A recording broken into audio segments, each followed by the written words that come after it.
Deklarasi dukungan kepada Anies Baswedan disuarakan oleh kelompok bernama Majelis Sang Presiden KAMI. Sosok Anies Baswedan dinilai layak maju Pilpres 2024. Deklarasi dukungan Anies Baswedan sempat diwarnai insiden pemasangan bendera mirip lambang HTI dan akhirnya bendera dengan kalimat tauhid itu diturunkan. Menurut relawan Aliansi Nasional Indonesia Sejahtera atau ANIS, ini adalah sebagai upaya menurunkan elektabilitas Anies Baswedan. Secara resmi dari ex-jubir HTI menyatakan tidak ada dari kelembagaan mereka. Ada motif-motif yang tidak baiklah dalam konteks politik kita. Ya jadi begini, kalau dukungan tentu kalau ada organisasi yang terlarang, ya kan, mengibarkan simbol-simbol organisasi terlarang, ya nanti ini berurusan dengan aparat hukum, ya. Gitu. Jadi tidak kan kita sudah jelas ya, ada yang boleh, ada yang tidak boleh. Kalau yang tidak boleh jangan dilaksanakan, itu melanggar hukum. Kalau melanggar hukum tentu ada sanksinya, ya.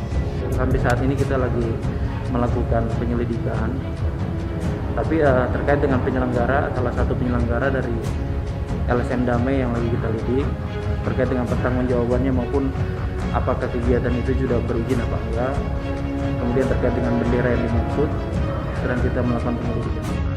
PSI itu setiap hari kerjanya membuli Anies. Yang dikatakan selalu Anies tidak bekerja, Anies bodoh, Anies gubernur ini. Saya ingin bertanya lagi, kalau Anies tidak bekerja, kalau Anies gubernur gagal, ngapain sekjen PSI bikin kampanye jegal Anies?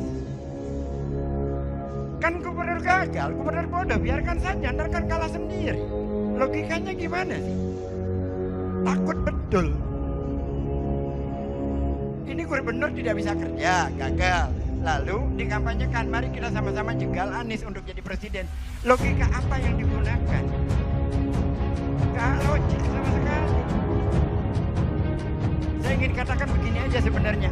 Di balik ini ada kemungkinan kalah dalam pilkada, reklamasi gagal. Bagaimana caranya supaya reklamasi tetap jalan? Harus dijatuhkan Anies buru-buru. Ada hubungannya ke sana, jangan-jangan. Siapa tahu?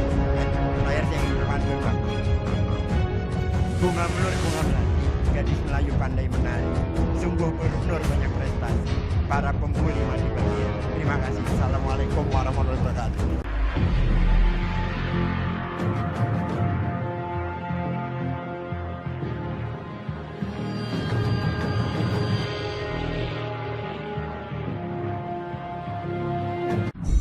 Rezim Jokowi gemetar. Bukti kuat di balik HTI dan FPI. Jatuhkan Anies semakin terang. Tokoh besar ini terseret. Yang main kotor dan busukin Anies ternyata petinggi BUMN. Radar nonstop. Said menyoroti isu terkait seseorang di balik aksi demo yang mengatasnamakan FPI Reborn atau diduga FPI abal-abal. Mantan sekretaris Kementerian BUMN itu mengungkap adanya seorang yang disuap oleh Komisaris Badan Usaha Milik Negara atau BUMN. Menanggapi hal tersebut, Said Didu mengungkapkan rasa kagetnya itu. Komisaris BUMN, tulis Said Didu di dalam akun Twitter pribadinya dikutip Rabu 8 Juni. Kemudian, ia juga mempertanyakan bahwa benarkan BUMN sudah menjadi partai politik atau parpol atas dugaan keterlibatannya dalam demo dukung Anies Baswedan dari FPI Reborn atau FPI abal-abal.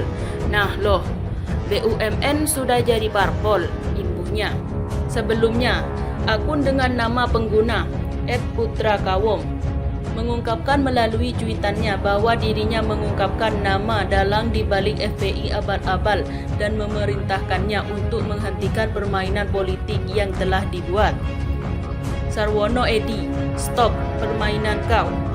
Aku tahu betul kau sekarang sudah pindah ke Mabes. Jangan karena uang dari salah satu komisaris BUMN kau kerjakan lagi pekerjaan hina ini, ujar akun tersebut dalam cuitan Twitternya, dikutip Rabu 8 Juni.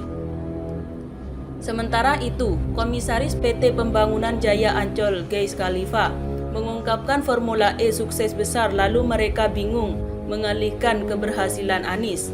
Lalu dibuatkan deklarasi palsu oleh ormas yang dibantah oleh pengurusnya, tutur Geis Khalifah. Geis Khalifah juga mengungkapkan bahwa pengalihan isu tersebut sudah mengarah pada hal yang kotor dan penuh dengan dengki. Mereka main kotor, sebagaimana hati mereka yang penuh kedengkian. Mau main-main sama kita, ayo saja, lu jual gue beli, pungkasnya. Polisi sebut atribut di deklarasi, Anies Capres bukan bendera HTI. Polisi memastikan bendera di acara yang mendeklarasikan Anies Baswedan sebagai calon presiden atau Capres 2024 yang digelar oleh Majelis Sang Presiden bukan bendera Hizbut Tahrir Indonesia atau HTI. Diketahui, sempat terjadi pemasangan bendera bertuliskan kalimat Tauhid di acara yang digelar di Hotel Bidakara, Jakarta Selatan pada Rabu 8 Juni lalu. Hasil pendalaman kami atau bendera HTI, kata Kapolres Metro Jakarta Selatan Kombes Budi Hendri Susianto saat dikonfirmasi Jumat 10 Juni. Sampai saat ini polisi juga masih melakukan penyelidikan terkait peristiwa pemasangan bendera tersebut. Diketahui, bendera bertuliskan kalimat tauhid itu juga telah disita polisi sebagai bagian dari proses penyelidikan. Polres Metro Jakarta Selatan juga telah memeriksa sejumlah saksi untuk dimintai keterangan terkait pemasangan bendera tersebut. Sebagai informasi, bendera bertuliskan kalimat tauhid itu sempat terpasang di acara deklarasi itu dan bersanding dengan bendera merah putih. Akibat pemasangan bendera itu, sempat terjadi ketegangan sebab salah seorang peserta bersikukuh memasang panji-panji bertuliskan tauhid, sedangkan seorang panitia meminta agar bendera diturunkan. Kedua belah pihak pun sempat beradu argumen, namun akhirnya bendera-bendera dengan kalimat bertuliskan tauhid itu diturunkan dari panggung.